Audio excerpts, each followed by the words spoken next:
जिसकी चर्चा कई दिनों से हो रही थी। सरकार जिस बिल को बड़े ही जोर शोर से लेकर आई थी, वही बिल संसद में पास नहीं हो पाया है। इतने नहीं, इसके साथ जुड़े बाकी 2 बिल भी आगे नहीं बढ़ पाए हैं। यानी कुल मिलाकर 3 बड़े बिलों पर सरकार को बड़ा झटका लगा है और इसे सीधे तौर पर सरकार की बड़ी हार के तौर पर और विपक्ष यानी कि इंडिया गठबंधन की बड़ी जीत के रूप में देखा जा रहा है। तो कल संसदीय इतिहास में ऐसा क्या हुआ जो पिछले 12 साल में केंद्र की मोदी सरकार में कभी भी नहीं हुआ है, सब कुछ आपको विस्तार से बताएंगे और समझाएंगे अपनी इस स्पेशल रिपोर्ट में। नमस्कार, मैं आकांक्षा और आप देखना शुरू कर चुके हैं 4 PM न्यूज नेटवर्क। दोस्तों, शुक्रवार की शाम भारत के संसदीय इतिहास में एक बड़े उलटफेर की गवाह बनी। मोदी सरकार द्वारा पेश किया गया 131वां संविधान संशोधन बिल 2026 लोकसभा में पास नहीं हो पाया। पिछले 12 सालों में ये पहला मौका है जब मोदी सरकार का कोई संविधान संशोधन बिल सदन में गिरा हो। 2 दिनों तक चली लंबी बहस और प्रधानमंत्री नरेंद्र मोदी की अपीलों के बावजूद सरकार जरूरी आंकड़ों का जुगाड़ नहीं कर पाई। सदन में वोटिंग के दौरान बिल के पक्ष में 298 वोट पड़े, जबकि विरोध में 230 सदस्यों ने बटन दबाया है। तो चलिए आपको विस्तार से समझाते हैं कि ऐसा क्या हुआ जिससे एनडीए के पास विपक्ष से ज्यादा वोट होने के बाद भी ये बिल कैसे गिरा।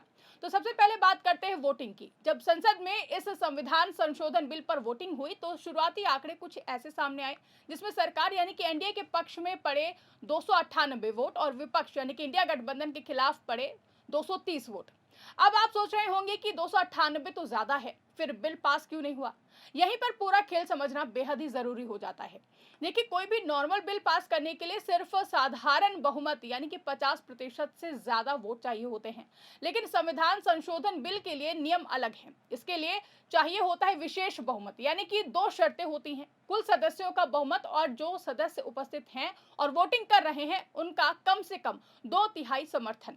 अब इस केस में मान लीजिए कि कुल 528 सांसदों ने वोटिंग में हिस्सा लिया, तो फिर 2/3 बहुमत के लिए करीब 352 वोट जरूरी थे, लेकिन सरकार के पास थे सिर्फ 298 वोट। यानी कि सरकार बहुमत में होते हुए भी इस खास नियम की वजह से बिल पास नहीं करा पाई।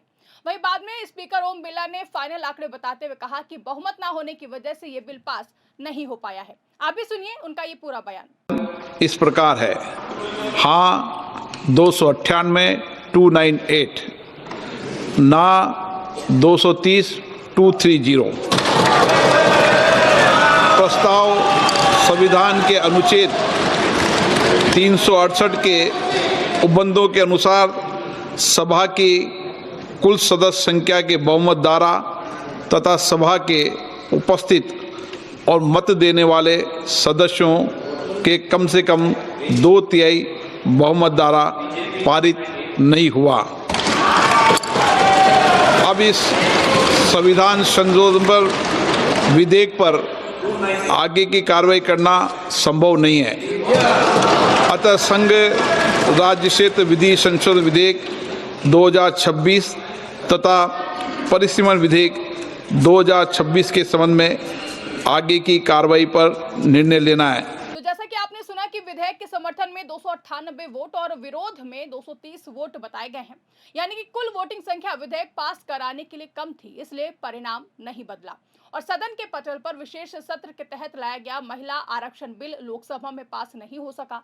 आपको बता दें कि ये पहली बार है जब सदन में पीएम मोदी की सरकार को बड़ा झटका लगा हो। सरकार पहली बार किसी बिल को सदन में पास नहीं करा सकी है। सबसे बड़ी बात यह है कि इसके पीछे ना तो बहुमत है और ना ही कोई राजनीतिक बंदिश है, बल्कि संविधान में दिए गए जरूरी निर्देश हैं। आज सत्ता की आंखों में आंखें डालकर पत्रकारिता करना मुश्किल हो गया है। हमारे 4 PM नेशनल यूट्यूब और फेसबुक चैनल को, जिसे आपका प्यार और विश्वास हमेशा से मिलता रहा है, उसे बंद करके सरकार ने यह साबित कर दिया है कि वो आपके सवालों से कितना डरती है। मुश्किल दौर है, लेकिन हम ना रुके थे और ना ही रुकेंगे। हम सच के लिए हमेशा लड़ते रहेंगे। ऐसे में 4 PM यूपी को ज्यादा से ज्यादा ज्वाइन करें और स्वतंत्र पत्रकारिता को जिंदा रखने के लिए जितना हो सके उतना हमारा आर्थिक सहयोग करें। आपके सहयोग से ये जंग हम जीत कर रहेंगे। सरकार का इस बिल को लाने के पीछे मकसद देश की आधी आबादी यानी कि महिला वर्ग को सदन में 33% आरक्षण देना था, लेकिन विपक्ष खासतौर पर Congress, Samajwadi party, RJD, DMK और टीएमसी आदि महिला आरक्षण बिल 2023 का नारी शक्ति वंदन अधिनियम का विरोध नहीं कर रहा है, बल्कि वो कहते हैं कि महिलाओं को 33% आरक्षण देना चाहिए। लेकिन 2026 में सरकार द्वारा लाए गए संशोधन बिल 131वां संविधान संशोधन का उन्होंने कड़ा विरोध किया है। अब आते हैं सबसे बड़े सवाल पर कि 3 बिल कैसे फेल हो गए। तो असल में सरकार एक साथ 3 बिल लेकर आई थी। पहला संविधान संशोधन बिल, दूसरा यूनियन टेरिटरी कानून संशोधन बिल और तीसरा परिसीमन यानी कि डिलिमिटेशन से जुड़ा हुआ बिल। इन तीनों को आपस में जुड़ा हुआ माना जा रहा था, इसलिए जब पहला और सबसे अहम संविधान संशोधन बिल ही पास नहीं हो पाया तो बाकी 2 बिलों का कोई भी मतलब नहीं रह गया। इसी वजह से संसदीय कार्य मंत्री किरण रिजिजू ने खुद ही बाकी 2 बिल वापस लेने का फैसला किया। यानी सीधे तौर पर समझे तो एक बिल जरूरी बहुमत ना मिलने की वजह से पास नहीं हुआ और 2 सरकार ने खुद ही वापस ले लिए। कुल मिलाकर तीनों बिल आगे नहीं बढ़ पाए। अब इस पूरे घटनाक्रम के दौरान संसद का माहौल भी देखने लायक था। जब घोषणा हुई कि बिल पास नहीं हो पाया तो विपक्ष के सांसदों ने जोर जोर से मेज थपथपाकर खुशी जताई, एक तरह से जश्न मनाया। वहीं दूसरी तरफ सरकार के बड़े नेता प्रधानमंत्री नरेंद्र मोदी और केंद्रीय गृह मंत्री अमित शाह दोनों सदन में मौजूद थे, लेकिन माहौल से साफ था कि सरकार को बड़ा झटका लगा है। इसी दौरान वोटिंग से पहले अमित शाह ने लंबा भाषण दिया। उन्होंने विपक्ष पर हमला भी किया और कहा कि ये बिल महिलाओं को अधिकार देने के लिए है, लेकिन विपक्ष इसे रोक रहा है। लेकिन विपक्ष की तरफ से भी कड़ा जवाब दिया गया। अखिलेश यादव ने साफ तौर पर कहा है कि उन्हें सरकार पर भरोसा नहीं है। उन्होंने यहाँ तक कह दिया कि 11 साल का लगभग जो अनुभव है उन्हें, उसके मुताबिक अगर बीजेपी ये लिख कर दे दे कि हम महिला प्रधानमंत्री बनाएंगे तब भी हम इन पर भरोसा नहीं करेंगे। 11 साल का जो अनुभव है लगभग, अध्यक्ष महोदय, अगर भारतीय जनता पार्टी ये लिख करके दे देगी कि हम महिला प्रधानमंत्री बनाएंगे तब भी हम इन पर भरोसा नहीं करेंगे। यानी साफ था विपक्ष सिर्फ वादों पर भरोसा करने को तैयार नहीं था, वो चाहता था कि हर बात साफ तौर पर बिल में लिखी जाए। अब इस पूरे मामले को राजनीति के नजरिए से समझे तो फिर कई लोग मानते हैं कि सरकार इस बिल के जरिए एक बड़ा नैरेटिव सेट करना चाहती थी, खासकर महिलाओं को लेकर। आने वाले चुनाव, खासकर पश्चिम बंगाल जैसे राज्यों में जहां महिला वोटर बहुत ही बड़ी संख्या में है, वहां इसका असर डालने की कोशिश थी। लेकिन बिल पास नहीं होने की वजह से यह रणनीति पूरी तरीके से सफल नहीं हो पाई है। यानी सरकार के पास संख्या ज्यादा थी लेकिन विशेष बहुमत यानी कि 2/3 समर्थन नहीं जुटा पाई। संविधान संशोधन बिल पास नहीं हो पाया, उससे जुड़े 2 और बिल सरकार ने खुद ही वापस ले लिए।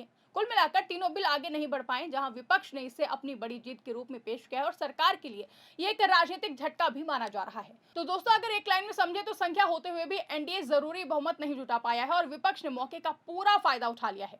अब देखना होगा कि आने वाले समय में सरकार इस मुद्दे को कैसे आगे बढ़ाती है और क्या फिर से ये बिल किसी नए रूप में लाया जाता है या फिर नहीं, क्योंकि सरकार के पास संख्या ज्यादा थी लेकिन नियम के मुताबिक 2/3 बहुमत पूरा नहीं कर पाई है। संविधान संशोधन बिल गिर गया, उससे जुड़े 2 बिल खुद ही सरकार ने वापस ले लिए, जैसा कि हमने पहले भी बताया। कुल मिलाकर तीनों बिल फेल हो गए हैं। विपक्ष ने इसे बड़ी जीत के रूप में पेश किया और सरकार के लिए ये एक बड़ा राजनीतिक झटका माना जा रहा है। फिलहाल तो इस खबर में बस इतना ही। इस पूरी रिपोर्ट पर और इस पूरे घटनाक्रम पर आपकी क्या राय है, कमेंट करके हमें जरूर बताइएगा। अगर वीडियो पसंद आई है तो इसको ज्यादा से ज्यादा लाइक और शेयर करना ना भूलें। हमारे चैनल पर नए हैं तो चैनल को सब्सक्राइब जरूर कर ले और देखते रहिए 4PM न्यूज नेटवर्क।